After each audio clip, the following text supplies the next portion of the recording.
Hello, Action Family.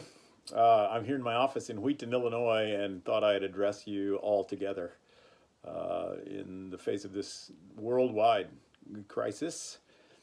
Several weeks ago, Suzanne and I, finding ourselves frustrated in this rather quiet, sleepy suburb of Chicago, asked the Lord that if He would shake us up, if He would remind primarily the church, but all of us, the whole world, that we are not in control, that God is sovereign and holds the reins of this spaceship we call Earth that's spinning through space at over 1,000 miles, thousands of miles an hour. And He's done it. Wow. I'm not, don't blame me for the coronavirus, but what an opportunity to have conversations about things that matter, to show that we are not of those who shrink back, like Hebrews 10:39 says. We are not of those who shrink back and are destroyed, but of those who believe and are saved. So I want to challenge you in the light of this to a couple of things. Number one, we'll have extra time as we're quarantined at home and don't have the commute time or perhaps less of a workload. Let's spend time praying. Don't waste that time. Use that time to pray for the leaders of your country, to pray for the church, to pray that the Lord would send out the light of His message farther into the darkness during this precious moment in human history.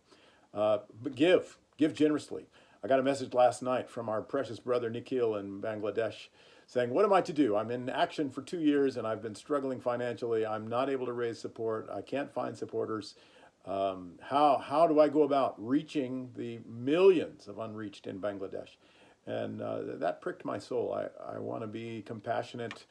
Suzanne and I are committed to sharing any reserves that we have with our precious brothers and sisters in places that don't have access to the resources that we have access to. So if you have extra resources, perhaps due to the coronavirus, perhaps for other reasons, reach out, share generously. Don't lay up treasures on earth. We too are missionary senders. We're called to be generous as well to the Lord's mission. And finally, be quick to give an answer for the hope that's in you. Live hopefully, live joyfully, live expectantly. Don't Yes, we need to take the precautions that we're asked to take and that are necessary to keep our families and ministries safe. But let's not recoil, certainly not be afraid, but neither be passive. Let's bring up topics of eternal value and life and death in this time when people will be more anxious to talk about those things. This morning I've ordered 100 new Gospels of John from the Pocket Testament League. If you're not a member of the Pocket Testament League, I encourage you to do so, especially if you live in the United States or Canada. But there are other places that you can have resources available to hand to people who are asking us for an answer for the hope that's in us. Don't be discouraged. The Lord's in charge.